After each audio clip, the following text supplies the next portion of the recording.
అందరి తాలూకా బాధ్యత. అలాగే ఒక పక్కన నా దేశం నా బాధ్యత అనే కార్యక్రమం కూడా ప్రధానమంత్రి గారు పిలుపునిచ్చారు.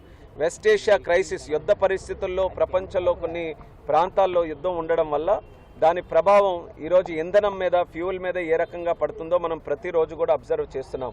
అందుకని ప్రధానమంత్రి గారు ఏం చెప్పారంటే భారతీయులందరితో మనం ఎంతవరకు అవకాశం ఉంటే మన దినచర్యలో ఇంధనం వాడేటటువంటి కార్యక్రమం తగ్గించుకోవాలి అనే ఒక పిలుపునిచ్చారు. దానికి సంబంధించి మొన్న మీరు చూశారు, మేము తెలుగుదేశం పార్టీ తరఫున చేసినటువంటి మహానాడు కార్యక్రమం కూడా హైబ్రిడ్ విధానంలో సక్సెస్ఫుల్గా చేశాం. సుమారు 24 లక్షల మంది రాష్ట్రం, దేశం, ప్రపంచం మొత్తం మీద తెలుగుదేశం పార్టీ కార్యకర్తలు కూడా అందరూ కనెక్ట్ అయితే ఒక ఇన్నోవేటివ్ మోడల్లో ఈరోజు ఇంధనం పొదుపు చేసే కార్యక్రమం చేశాం. అలాగే ఈరోజు కూడా దాన్ని మరింత ప్రోత్సహిస్తూ సైకిల్ కూడా తొక్కమని చంద్రబాబు నాయుడు గారు పిలుపునిచ్చారు.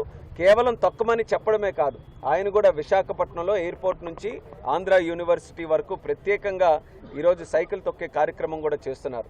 సైకిల్ అనేటటువంటిది కేవలం ఇంధనం పొదుపు చేసే ఒక కార్యక్రమం మాత్రమే కాదు, మన జీవితాలు, మన తాలూకా బాడీస్ కూడా ఆరోగ్యంగా ఉండడానికి ఒక చక్కనైనటువంటి మార్గం.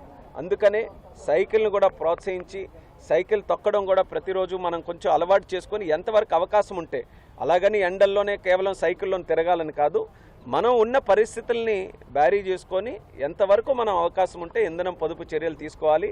అందులో మంచి అవకాశం మనకుండే సైకిళ్ళు ఉన్నాయి కాబట్టి దానికి సంబంధించి ప్రతి ఒక్కరు కూడా ఈ ప్రభుత్వం చేస్తున్నటువంటి కార్యక్రమాలు, చెట్లు నాటే కార్యక్రమం కానీ, అలాగే మనకు సైకిల్ తొక్కే కార్యక్రమం కానీ, మనం ప్రకృతిని పరిశుభ్రంగా ఉంచే కార్యక్రమం కానీ, ఇవన్నీ కూడా చాలా ముఖ్యమైనటువంటివి. దీనికి దయచేసి ప్రజలు కూడా సహకరించాలని కోరుకుంటూ, అలాగే ఈరోజు శ్రీకాకుళం మున్సిపాలిటీలో ఎయిర్ క్వాలిటీ మానిటరింగ్ సంబంధించి 1 crore రూపీస్తో, 1 కోటి రూపాయలతో ఒక మంచి సిస్టమ్ను కూడా ఈరోజు ఎస్టాబ్లిష్ చేశాం. రియల్ టైంలో మన ప్రకృతిలో ఉన్న కాలుష్యం ఏ రకంగా ఉంది, డస్ట్ పార్టికల్స్ ఏ రకంగా ఉన్నాయి, టెంపరేచర్ ఎలా ఉంది, వీటివన్నీ కూడా మనకి లైవ్ ఇలా కమిషనరేట్ ముందే కనబడే విధంగా ఈరోజు మంచి బోర్డు కూడా ఎస్టాబ్లిష్ చేశాం. మీరు చూసుంటారు, పెద్ద పెద్ద పట్టణాల్లో ఇలాంటి బోర్డ్స్ అన్నీ కూడా ఎస్టాబ్లిష్ చేసి ఉన్నాయి. అలాంటిది మన శ్రీకాకుళం మున్సిపాలిటీలో కూడా కార్పొరేషన్లో ఎస్టాబ్లిష్ చేసుకోవడం చాలా ఆనందంగా ఉంది. దీన్ని కూడా ప్రజలు ఒక ఇండికేషన్గా దీన్ని మానిటరింగ్ సిస్టమ్ని వాడుకొని వాళ్ళు కూడా ప్రకృతికి సహకరించే విధంగా చర్యలు చేపట్టాలని తెలియజేసుకుంటున్నాం.